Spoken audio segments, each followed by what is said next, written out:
Bienvenidos a un nuevo vídeo de Cláusula Win. En este caso vamos a hablar o vamos a comentar muy brevemente la sentencia del Tribunal Supremo que se ha fallado en el día de hoy, 28 de febrero de 2018, relativa al impuesto de actos jurídicos documentados. Es una sentencia muy esperada en la que el Supremo de alguna forma ha zanjado la cuestión acerca de quién es el obligado al pago de este impuesto que se incluye en los gastos hipotecarios a los que debe hacer frente el prestatario en las escrituras de préstamo hipotecario. Hemos de significar que, por lo que se ha filtrado, se trata de una sentencia que viene a decir lo mismo, básicamente, que lo que decía la sentencia del Supremo de diciembre de 2015, que dio lugar a toda la doctrina relativa a la nulidad de la cláusula de gastos hipotecarios. Pero también hemos de incidir en que lo que se está filtrando en prensa no es del todo cierto. En este sentido, hemos de puntualizar que se está diciendo de forma muy tajante que lo que dice el Supremo en esta sentencia es que el prestatario es el que debe de soportar la integridad de este impuesto. Y ello no es cierto. Lo que dice el Supremo es que dentro de este impuesto deben distinguirse varias situaciones, concretamente dos partidas. Lo que es la constitución del préstamo en sí, que dice el Supremo que efectivamente esa parte del impuesto debe de pagar al prestatario, pero hay una parte que es la relativa al timbre de los documentos notariales, es decir, a los folios timbrados que componen la escritura del préstamo hipotecario, que es un concepto que debe de abonarse por ambas partes iguales, entre prestamista y prestatario. Aunque esta partida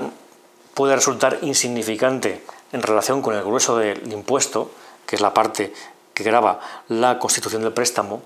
entendemos que es un hecho muy significante y muy importante el hecho de que el Supremo reconozca que una pequeña parte del impuesto debería de haberla pagado la entidad bancaria. ¿Por qué decimos esto? Pues porque solo por ese simple hecho estamos hablando de una partida, además aquí lo podemos ver en una factura del notario, en la que hay una parte que habla de timbres simples y timbres de matriz y autorizadas. Son importes muy pequeños, estamos hablando de 6, de 8 euros, depende de la extensión de la escritura, pero como decimos, aunque sea una partida muy pequeña, tiene una gran importancia. ¿Por qué? Porque con la ley de consumidores y usuarios en la mano,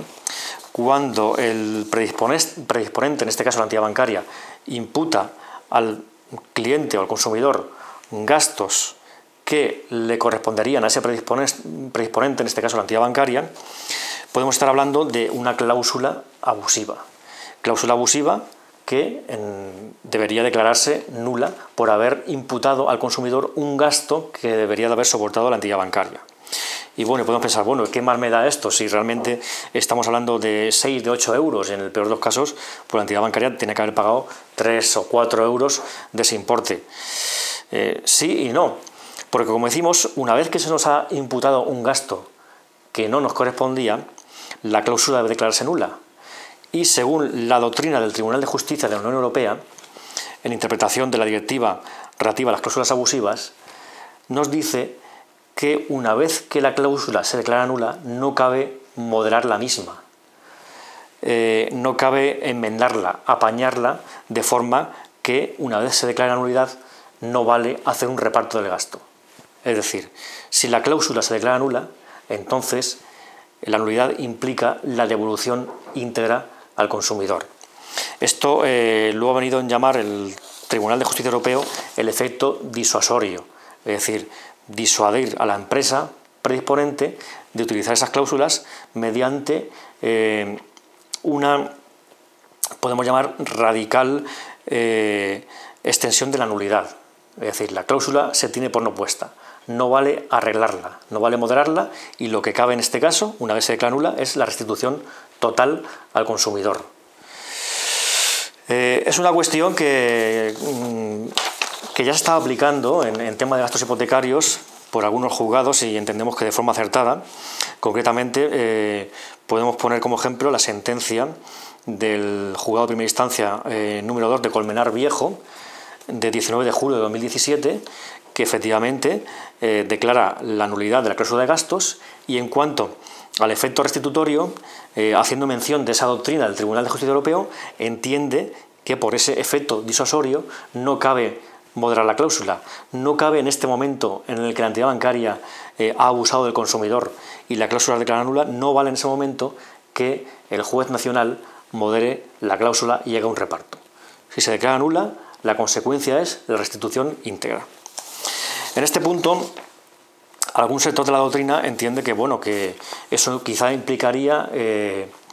un enriquecimiento injusto para el consumidor, porque esto que se está de alguna forma beneficiando de un importe que realmente no le correspondía devolver, puesto que estaba bien pagado por el consumidor. En este punto hemos de decir que entendemos que no cabe hablar de enriquecimiento injusto cuando es la entidad bancaria la que ha predispuesto una cláusula abusiva, es decir, ha abusado del consumidor y entonces ya no cabe hablar de lo injusto. Además, en términos económicos o macroeconómicos, lo que sí que ha sido injusto es que si realmente, como dice el Supremo, esos 3, 4, 5, 6 euros de cada escritura, esa parte del impuesto tan pequeña, correspondía a la entidad bancaria y se le ha ahorrado en los miles o cientos de miles de escrituras que han confeccionado las entidades bancarias, estaríamos hablando de que a nuestra costa se han ahorrado cantidades ingentes de dinero. Estamos hablando de miles de millones de euros. Por tanto, no cabe hablar de enriquecimiento injusto cuando es la entidad bancaria la que primeramente ha abusado del consumidor y le ha impuesto una cláusula abusiva. Simplemente, ya para terminar, como decimos, el Tribunal Supremo establece, igual que su sentencia de diciembre de 2015, que hay una parte del impuesto en la que la entidad bancaria no es ajena a ese impuesto, que es la relativa a la documentación del préstamo en escritura pública. Y por eso dice que una parte pequeña del impuesto, que es la que, como decimos, la que grava, digamos, el efecto timbrado, las folios de la escritura, debe compartirse con la entidad bancaria. Lo que no dice el Supremo es que, además de ese impuesto en el timbre de los documentos, esos efectos timbrados, también la documentación en escritura pública del préstamo está gravada por un impuesto en tramo gradual. Es decir, esto es digamos, una cuota fija de 0,15 céntimos por folio, pero hay una parte del impuesto que grava los documentos que sí que es gradual. El Supremo no hace mención a ese dato y entendemos que por la misma regla de 3, como es una parte del impuesto que también grava la documentación del préstamo, debería igualmente compartirse entre el prestatario y la entidad bancaria. De cualquier forma, insistimos en que lo relevante es que el Supremo haya insistido, se haya confirmado en que una parte del impuesto, aunque muy pequeña, correspondía a la entidad bancaria, lo que daría lugar a la nulidad de la cláusula de gastos hipotecarios y concretamente a la nulidad del inciso relativo al impuesto de actos jurídicos documentados y como consecuencia del efecto disuasorio de esa nulidad de la cláusula de gastos implicaría la restitución íntegra al consumidor. Como decimos, es un comentario muy preliminar en base a lo que hemos podido ver y lo que se ha filtrado de la nota de prensa del Supremo, pero entendemos que este comentario, esta argumentación está avalada por esa serie de sentencias que, como decimos, incidían en ese efecto amplio de la nulidad y en ese efecto restitutorio íntegro y en ese, como decimos, efecto denominado disuasorio para las entidades bancarias predisponentes.